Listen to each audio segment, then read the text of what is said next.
আসসালামু আলাইকুম, শুভ সকাল। প্রতিদিনের মতো কাজ শুরু করলাম রান্না করতে। ভেন্ডি ভাজবো, কড়াইতে দিলাম তেল, দেব পেঁয়াজ, পেঁয়াজটা একটু ভেজে নিব।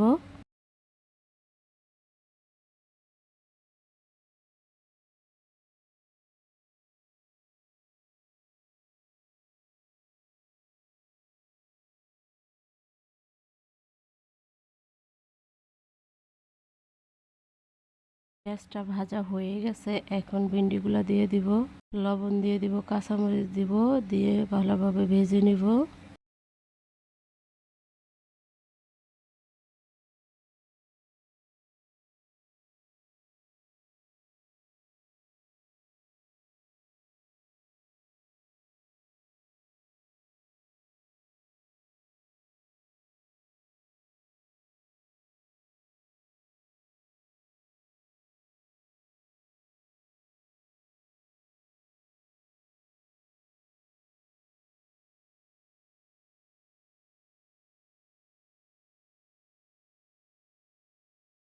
ভেন্ডি ভাজিটা সবুজ সবুজ থাকলে ভালো লাগে।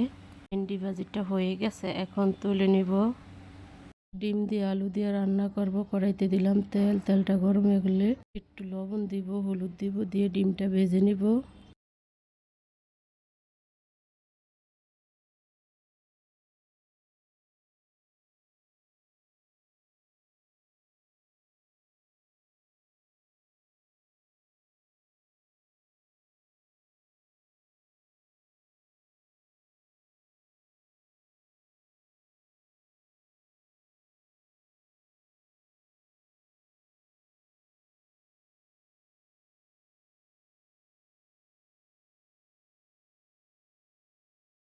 এটা ভাজা হয়ে গেছে, এখন তুলে নিব।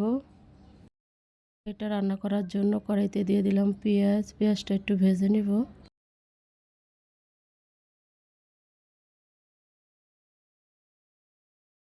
পেঁয়াজটা ভাজা হয়ে গেছে, এখন পানি দিয়ে দিব। রসুন বাটা, আদা বাটা, জিরা বাটা, লবণ, হলুদের গুঁড়া, মরিচের গুঁড়া, চামচ দিয়ে ধনিয়া গুঁড়ো দিয়ে মশলাটা কষিয়ে নিব।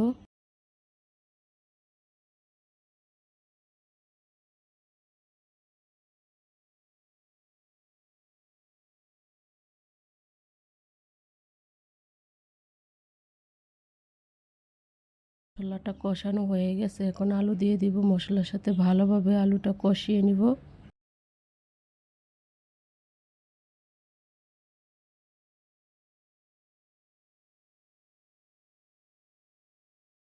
একটু পানি দিয়ে দিব, পানি দিয়ে কষিয়ে নিব।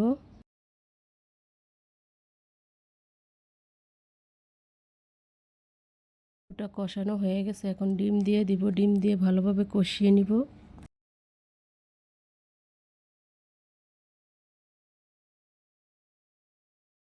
তরকারিটা কষানো হয়ে গেছে, এখন পানি দিয়ে দিব। ঢাকনা দিয়ে ঢেকে দিব। কিছুক্ষণ পরে ঢাকনা উল্টে একটু নেড়ে দিব।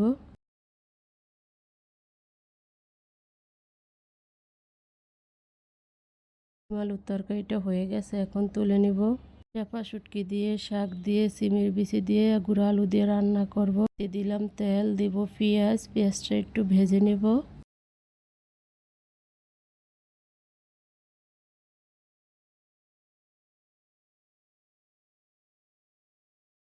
পেঁয়াজটা ভাজা হয়ে গেছে, এখন একটু রসুন বাটা দিয়ে দিব।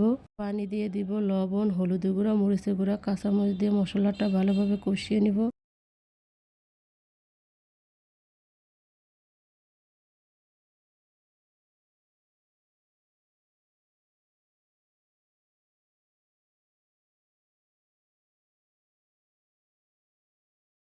মশলাটা কষানো হয়ে গেছে, এখন শুটকি দিয়ে দিব।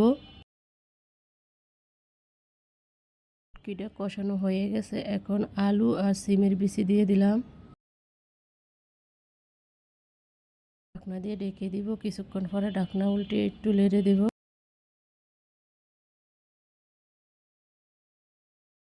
পাঁচমিশালি শাক বাড়ির থেকে আনছিলাম রোজার ভিতরে, আমার দুলাভাই আসছিল তখন আনছিল, রোজার ভিতরে আনছিল বাড়ির থেকে, তো খাওয়া যায় না, এর জন্য ভাপ দিয়ে রেখে দিয়েছিলাম।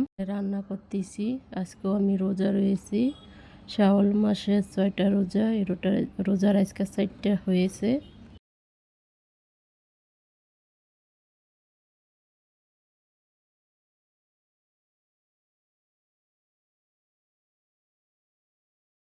ওটা কষানো হয়ে গেছে, এখন পানি দিয়ে দিলাম।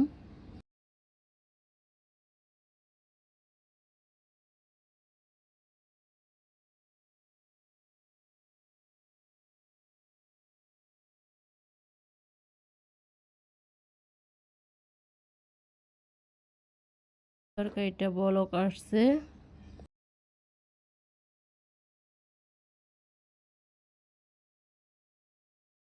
তরকারিটা পরে হয়ে আসছে, এখন তুলে নিব।